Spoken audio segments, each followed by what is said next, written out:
Ahora tenemos la siguiente comunicación, es Noemí Fariña, de la Universidad de La Laguna, de Canarias. No viene acompañada de ellos, pero en la investigación está con Moisés Betancor y también con Eva Gutiérrez, del Colegio Universitario de Londres. Y van a hablar sobre el efecto de la iconicidad en lectores sordos. ¿El tuyo es? Seguro que será muy interesante, así que cuando quieras, Noemí.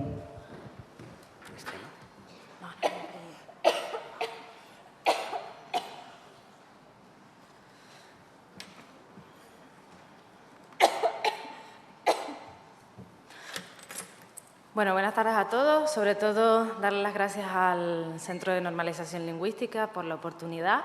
Y, ante todo, primero disculparme con las intérpretes, porque suelo hablar muy rápido y, como intérprete que soy, sé lo que es estar ahí. Entonces, y como tengo poco tiempo, voy a intentar condensar lo más que pueda, ¿vale? Bueno, el trabajo que hemos hecho, el efecto de iconicidad en sordos lectores. Hablamos sobre, en la introducción, voy a intentar centrarme en las investigaciones más importantes. Sobre el acceso al léxico en general en lenguas habladas se han hecho bastantes estudios, hay bastantes investigaciones, pero cuando hablamos del acceso al léxico en lenguas asignadas es bastante escaso, y si ya nos referimos a investigaciones en cuanto al acceso al léxico en lectura con personas sordas, es aún más escaso todavía. Las personas sordas, distintas investigaciones han demostrado que tanto en niños como adultos tienen un menor nivel de competencia lectora en comparación con sus compañeros oyentes, con las personas oyentes de la misma edad. Y esto se puede deber a tres posibles razones. La primera de ellas es que los sistemas de escrituras alfabéticas, como es el español, por ejemplo, están basados en la lengua oral, en la cual es normalmente la segunda lengua de la mayoría de las personas sordas. A pesar de que sea su segunda lengua, ese acceso limitado a los estímulos auditivos hace que no adquieran todas las habilidades necesarias para tener una buena competencia en lengua oral. Y, sobre todo, otro de los problemas es que la lengua de signos no tiene un sistema de escritura en sí. Hablamos durante esta mañana de las glosas, pero no olvidemos que las glosas en sí también están basadas en palabras del sistema de escritura alfabética de la lengua oral. Sobre el papel de la fonología oral en la lectura han sido muchas las investigaciones. Se considera en la literatura tradicional que es uno de los papeles más fundamentales para llegar a tener un buen nivel de competencia lectora, pero hay varias investigaciones que se centran en si realmente esa fonología oral también tiene tanta importancia en lectura en personas sordas. Hay investigaciones que dicen que concluyen que tiene un papel, pero no es suficiente para las personas sordas llegar a una competencia lectora. También, por ejemplo, en tareas de juicios de rima, pues que las personas sordas lo que hacen es una tarea de rima, pero a través de la ortografía, no de la fonología. O que el nivel de conciencia fonológica oral que pueda tener una persona sorda no tiene relación con su capacidad de lectora, lo cual ha sido, digamos, lo que tradicionalmente se ha encontrado y lo que se ha investigado. Vale. Con esto concluimos que hay un acceso a la información fonológica, hay un papel que juega la fonología en la lectura, porque es basado en la lengua oral, pero en las personas sordas se ha demostrado y se ha visto que usan otro tipo de estrategias visuales a la hora de llevar tareas de lectura. Se han realizado distintas investigaciones a raíz de esto, de cuál es la relación que existe entre la lectura y las lenguas de signos.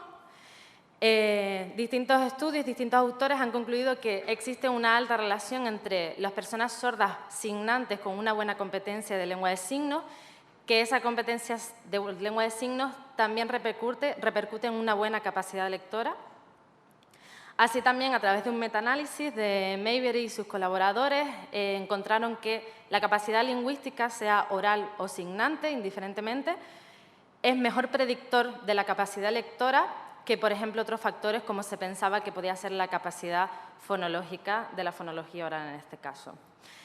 En cuanto a los sordos lectores, se ha visto también que, al igual que las personas oyentes realizan una codificación de la palabra escrita a través de la fonología, posiblemente las personas sordas hagan una codificación a través del léxico de los signos para realizar este tipo de tareas. En un estudio en el que se realizó, las personas sordas y oyentes tenían que, ante una pantalla, decidir si la pareja de palabras que tenían delante tenían relación semántica o no. Dentro de estas parejas de palabras, algunas tenían relación fonológica en su signo correspondiente en lengua de signos americana y otras no. Vamos a ver unos ejemplos. Por ejemplo, una pareja de palabras que tiene relación semántica, como es pájaro y pato, y que tiene también una relación fonológica en sus signos en lengua de signos americana. El pájaro y el pato.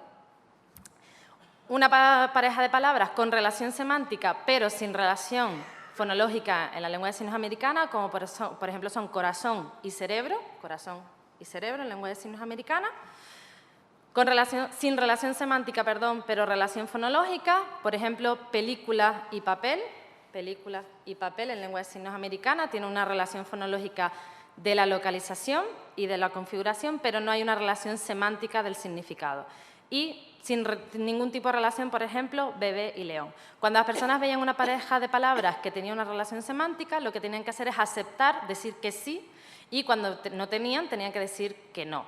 Lo que pasaba es que con este tipo de parejas de palabras con relación semántica y relación fonológica en lengua de signos americana, el tiempo de reacción disminuía, es decir, que esa relación fonológica facilitaba a la hora de decidir en esa relación semántica. Mientras que cuando tenían que rechazar una pareja sin relación semántica y a su vez tenía relación fonológica, como decíamos, película y papel, lo que pasaba es que el tiempo de latencia aumentaba, es decir, que la fonología actuaba como un inhibidor de esa decisión semántica.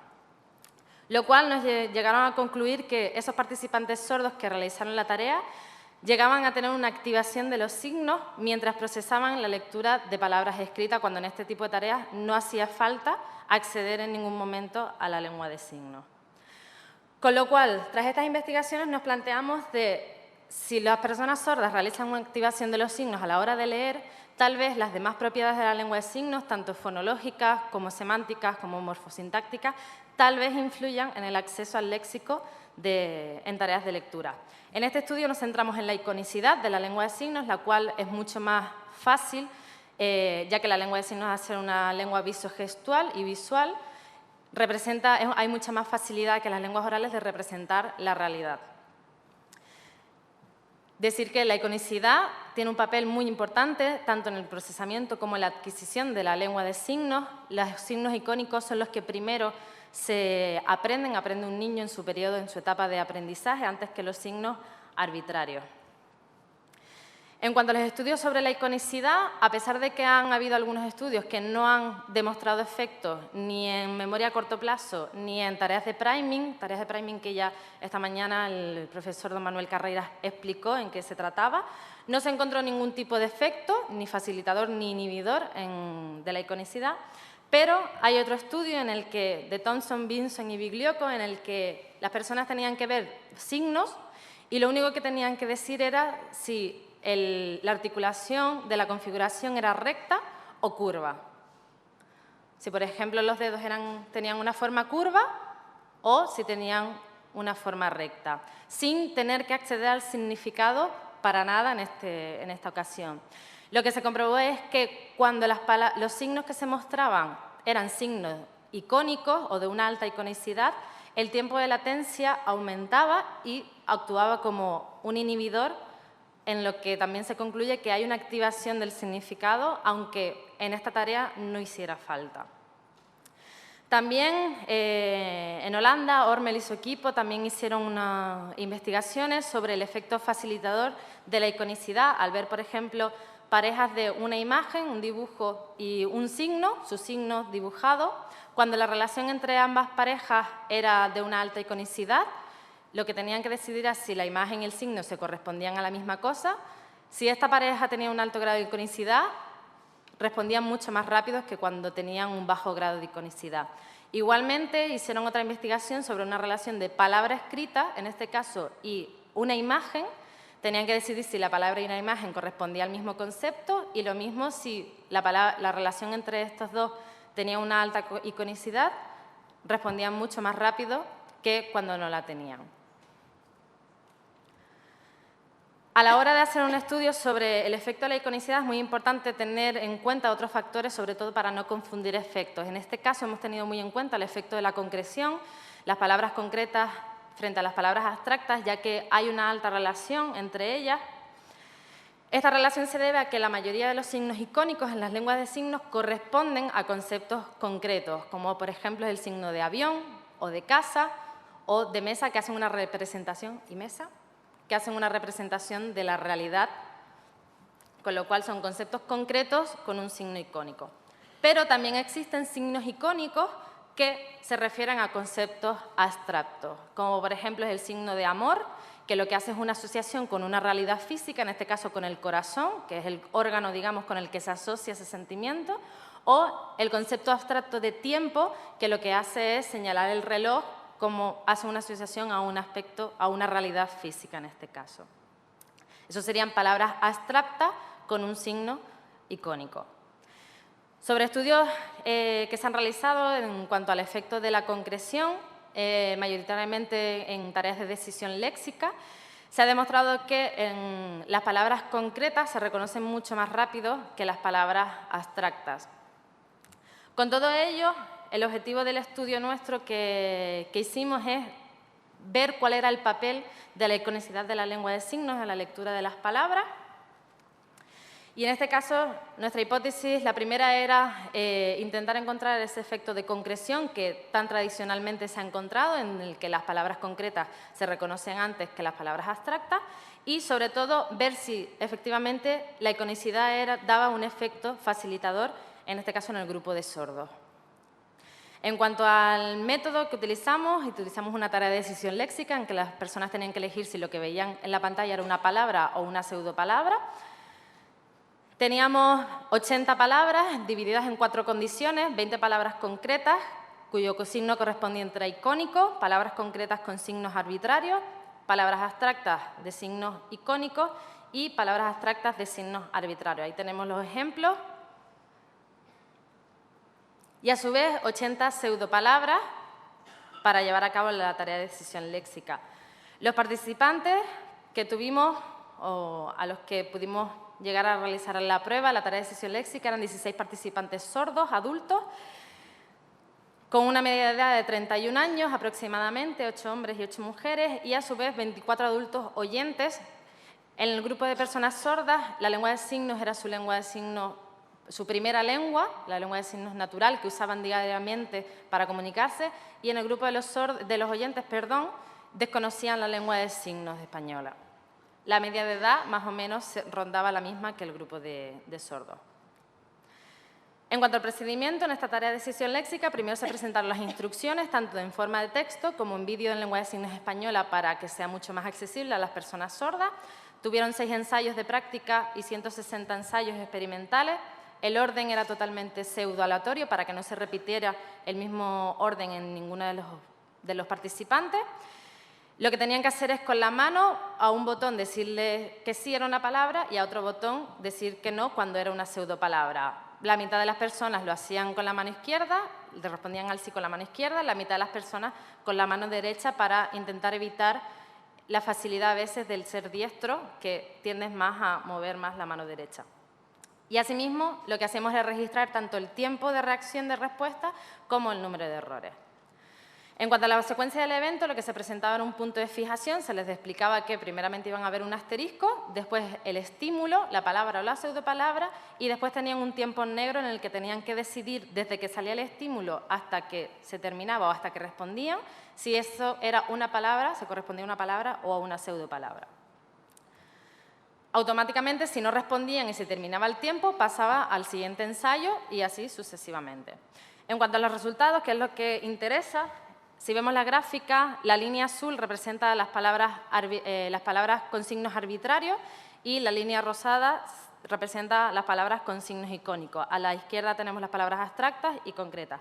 En el grupo de sordos, lo interesante que se encontró es que las palabras abstractas, si su signo era icónico, se reconocían mucho antes que cuando el signo correspondiente era arbitrario, lo cual vimos que no habían diferencias entre concretas y arbitrarias, es decir, que el tradicional efecto de concreción no se daba si el signo correspondiente era icónico. En el grupo de los oyentes, en este caso, vimos que todas las palabras concretas fueron reconocidas más rápidamente que las abstractas, independientemente si su signo era arbitrario o icónico. Esto se corresponde con un efecto principal encontrado, que es el efecto de concreción, que tradicionalmente ya se ha concluido en distintas investigaciones. Y también se encontró que las palabras abstractas tenían un signo icónico, fueron más rápidamente reconocidas que cuando era un signo arbitrario. En comparativa, para ver las dos gráficas, vemos que en el grupo de sordos el efecto que encontramos es esa diferencia en palabras abstractas entre las palabras cuando tenían un signo icónico y arbitrario. Y aunque en el grupo de los oyentes, también se encontró una ligera diferencia, lo importante es que se encontró ese efecto de concreción que en el grupo de los sordos no se encontró en ningún momento.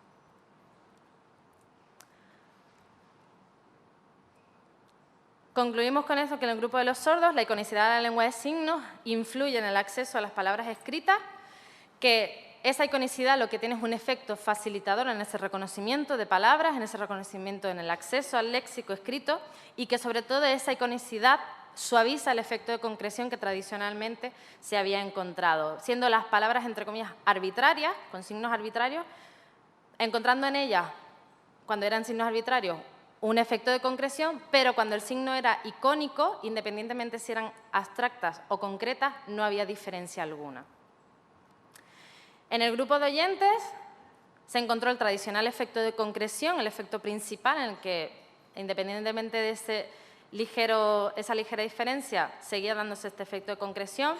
¿Esa diferencia podríamos pensar que es un efecto de iconicidad? No, porque decíamos que las personas oyentes desconocían la lengua de signos española. Podemos asociarlo, aunque es un efecto no predicho, podemos asociarlo a que es el grado de imaginabilidad. Decíamos que, por ejemplo, palabras abstractas también tienen signos arbitrarios, pero también son las que más imaginables son. Por ejemplo, la palabra justicia lo podemos hacer relación a la balanza, o cuando hablamos de frío podemos relacionarlo con una nevera o con la nieve, que son realidades físicas y visuales, o calor con el sol o el fuego. Justamente estas palabras abstractas son las que corresponden a signos icónicos. Hay palabras mucho menos imaginables, que son, por ejemplo, con signos arbitrarios. Por ejemplo, sistema, es una palabra abstracta que no tiene ninguna relación icónica, o problema o peligro. Con esas no hubo tantos problemas. Entonces, concluimos sobre todo que la necesidad de seguir controlando todavía más la imaginabilidad para evitar esa confusión de efectos cuando estamos intentando encontrar un efecto de iconicidad. Nuestro estudio sigue en la línea de los estudios sobre que se usa la lengua de signos para acceder a la lengua escrita, para acceder a ese léxico. También apoya los estudios de Ormel y colaboradores sobre el efecto de la iconicidad en tareas de lectura, cuando aún así no se requiere el uso de la lengua de signos a la hora de leer. Y lo que decíamos, la importancia que tiene el seguir controlando sobre todo la imaginabilidad por esa alta relación que tiene muchas veces con la concreción y con la iconicidad de los signos. Como conclusión final, pues en la población sorda, en tareas de lectura, cuando son signantes competentes, decir que la iconicidad de la lengua de signos influye en la lectura de palabras, que cuando el signo es icónico, lo importante de este estudio es que cuando el signo era icónico, disminuye ese efecto de concreción en palabras abstractas, sobre todo, sin haber diferencias significativas con las palabras concretas. Y sobre todo lo que nos da a entender es que realmente la lengua de signos tiene un papel importante en la lectura, lo que nos da a entender que los procesamientos de lectura entre oyentes y sordos son diferentes y lo que nos da a entender que debemos de seguir investigando y seguir indagando para conocer realmente cómo procesan las personas sordas la lectura, para después aplicarlo a la enseñanza y que puedan llegar a ser sordos con un nivel lector competente igualitario a sus compañeros oyentes. Antes de terminar, simplemente agradecer a mis compañeros de estudio que no pueden estar aquí, a Moisés Betancourt y a Eva Gutiérrez. Y no quiero terminar sin agradecer sobre todo a las entidades que colaboraron durante la investigación, a la Federación de Asociaciones de Personas Sordas de las Islas Canarias, que en esta tarde está su director técnico con nosotros, Roberto Suárez, agradecer por la colaboración, a la Asociación de Sordos de Tenerife también, y sobre todo a la Fundación Canaria para el Sordo, en la cual trabajo actualmente y que gracias a ellos también, por la colaboración de la comunidad sorda en Tenerife, hemos hecho posible este estudio de trabajo y sobre todo gracias a ustedes por la atención recibida.